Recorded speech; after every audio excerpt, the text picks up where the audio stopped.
Welcome into a special bonus episode of the Jag Show podcast.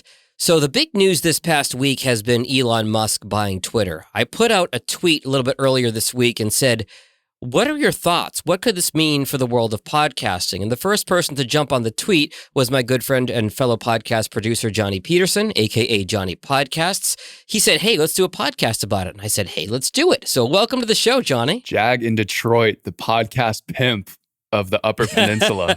Thank you for having me. Oh, see, you're showing your lack of Michigan knowledge. Upper Peninsula is way up there. We're down here outside Detroit. We're in the lower part. They call us trolls because we're under the bridge. Fair enough. Well, I appreciate you having me. Yeah, I mean, when you put out the tweet, I was just so buried in the hype as everybody else was online of, holy cow, the guy really bought Twitter. He really did it. And of course, you would think that we would all jump into how does this affect podcasting? And I genuinely, that thought didn't even cross my mind until I saw the tweet. And I was like, what a great thought, because as many takes as there are, regardless of where you line up, and there are many on whether this is the best thing that's ever happened or it's the end of the world as we know it. No one has talked about the implications for the podcast industry. So I think we will be breaking some new ground here. No, I hope so. And I was actually looking online for other people have said about this in preparation for our podcast today. And really, there wasn't much out there aside from James Cridland of Pod News comparing Elon Musk to a James Bond villain. So there really wasn't a lot going on there. So, like you said, there's a lot of, is he going to bring Trump back? What kind of free speech is that going to mean? What's interesting before we get into the podcasting piece of it is like 50% of what he makes off of Tesla, he makes in China, where free speech is really, really restricted. So in terms of free speech, you're going to be limited by the country and laws in that area wherever you're operating. So that piece is going to be interesting. But let me turn it back over to you and start with you. What thoughts do you have on the podcasting piece of it? So I jotted down over the last couple of days just in preparation for this episode. The first thing that came to my mind was, we all know, especially on social media platforms, Twitter and LinkedIn specifically, when you post something and you put a link in there, the algorithm automatically deranks you, or it doesn't bump it up or give it as much viewership as a normal tweet that would go viral. If you put a link in there, it automatically deranks you. So is there an option to go in there and change the algorithm that stops deranking tweets with links, specifically for podcast links? Because we're always trying to hack around ways of, hey, check out the newest episode of my podcast, as I tweeted out. But if I put the link to my show in there, I now have to rely on A, it getting enough viewership due to the algorithm, or B, that funnel working enough for my audience to go, okay, I'm going to click on this tweet. I'm going to be committed to listening to this episode. I'm now going to click to the profile. I'm going to click to the link in his bio to go to the episode and listen to the episode all the way through. And we all know with social media, that funnel just gets increasingly smaller when you are asking people to take more steps. That's so true, Johnny. And I know one of the hacks that I've worked with my clients on is creating those headliner videos or whatever app you want to use, those short video teasers, and posting them to social to get into the algorithm. But then do you post the link and risk hurting yourself that way? It's really quite a conundrum. And the video isn't considered a link, is it? It's a media addition to the tweet. So the algorithm will favor the video, but it will defavor, if I can coin a phrase, the link. So that's kind of a fine line we've got to walk in promoting it. So that's going to be interesting to see if Elon Musk changes that, because as we both know, he's a big fan of podcasts. He's been on Rogan. He really likes the medium. So I'll be kind of curious to see if that changed. That's a first good point. What else is on your list? I had, is there potential or is there room to change the direction that Twitter Spaces is going? So we're recording on Riverside right now, which in both of our opinions is one of the top remote recording platforms out there. Is there a way to build a Riverside type dashboard for podcasters so that we can utilize the microphones that we're using now and audio interfaces for better audio via desktop? I know most people either listening or joining on Spaces are using the mobile version, but is there room for building out a more detailed dashboard so you and I could jump on Twitter Spaces on our desktops right now or on our laptops and plug in we have audio interfaces, we have nice Shure SMB microphones, so to give a better listening experience for the live Twitter Spaces. See, I really didn't know that because I haven't played much in the space of Twitter Spaces. So you've seen from what you've experienced so far that it's really limited in what it has to offer? I genuinely have not even checked if there's a desktop version of Spaces. As far as I know, there is no desktop version of Spaces. There's the mobile version, and the best thing you can do is just throw in your AirPods. And we all know how great the microphone is on Apple AirPods. For us audio geeks, not the best quality. Yeah. It's interesting, in the larger sense of things in social media and live audio, there was Clubhouse, which has kind of fizzled out. And then Facebook is doing some things, including allowing you to put the RSS feed to your podcast into a Facebook fan page, which only shows up on mobile. Yeah. It doesn't show up on desktop. And so what I'm hoping for is, regardless of your opinions of Elon Musk, the person, the troll, the politician, whatever you want to call him, he has revolutionized some spaces. Obviously, he's done work with Tesla. He's done work with SpaceX and all that.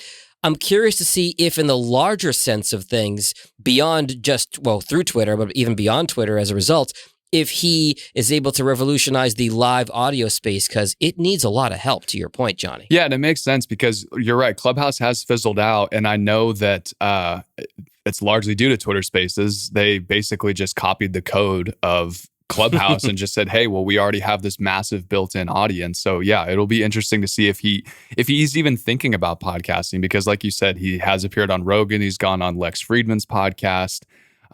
It'll just be really interesting to see what level of attention he puts on it, because his bandwidth is so limited, and he already is going to, he's said that he's going to step into Twitter with all these changes he wants to make. I'm curious as to what percentage of that thinking is geared towards podcasting. Another idea I had in terms of this Twitter Spaces thing is bringing back Periscope and renaming it to Podiscope. Basically, I like where your head's at. a live video version, essentially, of Twitter Spaces and Periscope, where again you can plug in your microphone and you can essentially do a live streaming podcast feature within Twitter. Because ultimately, the whole goal of the way that you increase value for Twitter is to keep people on it more, and that's right, and longer. Yeah, keep people on it longer. And it's interesting that you touched on. I don't know if there's anything you want to add to that Podiscope thought there, but it's interesting that you brought up the Facebook groups and the Facebook podcasting format of it, because another feature I think he could build out is something similar to groups and email lists, where there's sort of like a group that you can join on Twitter for your podcast, whether that's a podcast Twitter profile that you can create, or even like a paid feature where you kind of consolidate your audience on Twitter for your podcast, where people can gather there. That's where they find new releases, bonus content, things like that. And then we've seen the super follows, or the Twitter Blue paid option version of the app, where people could pay to sort of get in to get early releases, bonus content, all of that built into Twitter. I think you need to be on Elon Musk's board, because these are some great ideas you have, Johnny. And I think that, he's going to leverage part of his ownership in Tesla to make this purchase of Twitter, because of the redonkulous amount of money that we're talking about. Is it $40 billion or something like $44 billion. $44 billion to buy this. So he's going to need to find ways to better monetize the platform. I like what you're saying. I think, to your point about Periscope or Podiscope, I remember I was working at a radio station in New Orleans about 10 years ago when Periscope came out. And that was the thing. All the DJs were walking around with their phones and doing live Periscopes on Twitter and things like that. We have so much better bandwidth right now than we did 10 years ago. And with 5G and everything, to do these live streams, I would be curious to see. It wouldn't surprise me if he did more of a Periscope live video thing, but having the live audio piece where we have such better, faster connections is really interesting. And again, it's all about keeping people on the app. The great thing about Spaces now is you don't have to stay on that Spaces page and just blindly look at all of the little circle pictures of people who are in the audience and the speakers. You can close that out and continue to scroll Twitter. And I think you can even leave the app and it will still be playing in the background. So ultimately, you're still using Twitter. You're still giving your attention to Twitter versus Spotify or Apple Podcasts.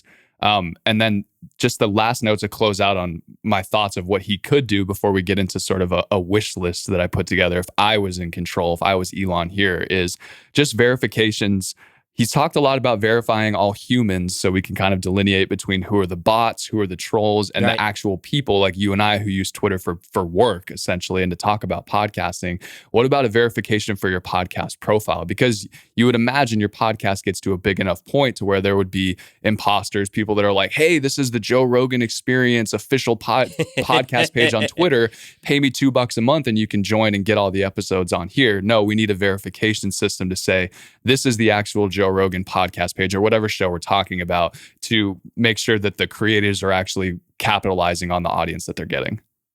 I mean, we've already seen people that with, and this has been in pod news, where people have stolen RSS feeds and duplicated podcasts. So having the actual verified part is definitely worth looking at. Yeah, and this has been too much about me. What if you were the one who came up with this idea for this episode? What were your thoughts on what Elon should or could do? No, I really agree with everything you've said, Johnny, and I kind of wanted to bring you on for your thoughts. I was kind of putting it out there to the world for thoughts, and back to our original point, everybody was caught up in free speech and social media and, how much money could Elon have given every American citizen if he had used that money instead to buy Twitter. By the way, don't believe that myth. It turns out it's like $125 a person. So don't be like he could have given everybody $1 million. Your math is off if you say that. Yeah. But I really wanted to see the podcasting piece of it, because live audio and podcasting, we just heard, is going to be a $2 billion industry by 2024. There's a lot of money at stake. And I'm curious to see what somebody who has revolutionized a couple industries is going to do. I actually haven't put together a wish list, but I'm kind of curious what's on yours. Okay, so I have a wish list. Elon, if you're listening, if you're going to implement any of these things, please consider... Is this thing on? Please consider the following. So you've seen one of the newer aspects or one of the newer features in Twitter has been that if people with massive newsletters or even small newsletters, they can put a little link on their profile that says subscribe to my newsletter, and it gives a brief overview of their newsletter. Why not just... I didn't know that. I'm going to do that with mine. Yeah. Why not? I've seen it on a lot of Twitter profiles. You go to their page and right under their follower account, it says subscribe to, John Smith's newsletter.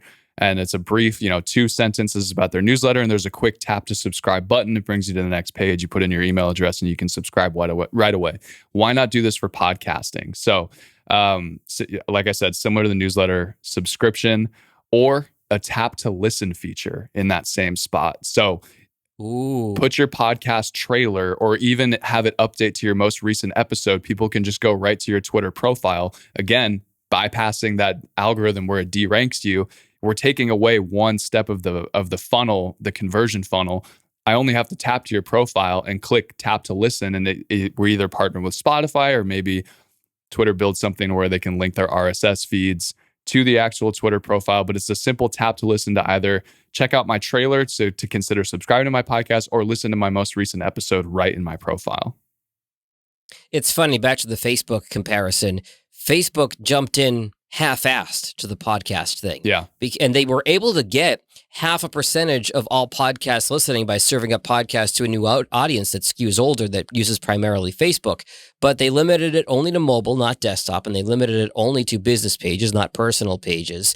I think if Elon Musk really builds Twitter with some of these tools you're mentioning, and maybe he can give you some, a few little cheddar for some of these ideas, Johnny, but if he can bring in some of these ideas, this can really take podcasting into the stratosphere. Some of the, buzzwords are podcasting 2.0, 3.0. I got caught up in all that, but podcasting is growing. It tailed off a little bit at the end of the pandemic as people started getting back into routines, but it's still overall trending up. This could really turbocharge podcasting if done the right way. Yeah, and he may be doing that unintentionally. He may unintentionally give another kick in the ass to the podcast industry and just send it into the stratosphere like all his other rockets that he's putting up there. Also on your wish list. Also on my list list, I kind of went through a lot of it, was the podcast trailer listening option, tap to listen within the profile, or tap to listen while on Twitter from a tweet. So you have your tweet sent out and there's just that play button and you can just tap it, and like Spaces, it puts up a little bar at the bottom of your mobile screen or your desktop screen, and then you can get out of it or pause it or fast forward, read it, whatever you want. So again, we're talking about just shrinking that conversion funnel to get people directly from, I see your tweet, I'm listening to your podcast, making that as quick as possible. And The last thing I have on my wish list is something that I think is, we talked about the paid option for Twitter, but basically a tipping feature within it. So adding that onto your profile of like similar to Buy Me a Coffee. I've seen other people do that with their podcasts. Tom Webster does that. Yeah. So, or like it's a, again, conversion funnel. That's all we're doing is shrinking that conversion funnel from I see your tweet, I listen to your podcast, I join your Patreon, I now pay monthly to, hey, I'll tip you $2 right away. And I'm sure they're looking for more ways to monetize Twitter beyond kind of just the basic ads. Twitter would probably take a percentage of that tip. Maybe it's like 0.05%, but you get enough people tipping, you can make a serious living doing your podcast simply off of Twitter. I love it. I think you are a visionary yourself, Johnny, and I'm glad you responded to my tweet and wanted to come on here. I've mentioned this in the Jag Show before, but we have what we call our podcast producers group, or our podcast producers super friends. It's Johnny there in Fort Worth who owns Straight Up Podcasts. I got that right? Yes. We also have Catherine O'Brien from Branch Out Programs in Baton Rouge. We have Matt Kundle from the Sound Off Media Company in Winnipeg, and we have David And we have David Yaz from Pod 617 in Boston. The five of us actually meet over Zoom once a month to share ideas and help each other problem solve with different issues we run into with podcasting and clients in general, and share ideas. It's the one Zoom call that I look forward to the most every single month. And Johnny, you kind of helped bring me into this group when you and I just met in the hallway during a fire drill at Podcast Movement in Orlando a few years ago. It's wild to see. When was that? Well, that was like 2019. Or 20. Yeah, it was pre-COVID. Wow, yeah. I mean, before times. It's wild how much time flies, and we've only spent probably a grand total of that 15 minutes in person, face to face. But I mean, I would consider you a closer friend and business colleague than a lot of people that I do see in person all the time. So I'm very thankful for that relationship, and just thankful for technology and podcasting, because I mean, I mention this all the time. There's not a lot of people that do what we do, and so if you are someone that works in the podcasting industry, or you run your own business in podcasting, it's hard to have people relate to the issues that you're going through, either in business or with clients or things like that. So it's great to have those four other people, because we can kind of just not only solve business problems, but vent a little bit if we have a crap client or something's just going on where you're just like, I have to just get this off my chest, and no one around me is going to understand except for this group. It is a safe space in that regard. Yeah. Johnny, if people want to know more about you and the great work that you do down there in Fort Worth, as you're getting ready to get married later this year, congratulations, by the way. What are the best ways for people to find you? Just follow me on Twitter at Johnny Podcasts. Love your Twitter name. And as always, you can find me at jagindetroit.com or on social at jagindetroit. Some great ideas here, Johnny. I hope this goes viral, because you've got some great ideas when it comes to what Elon could do for podcasting with Twitter. Thanks for being here.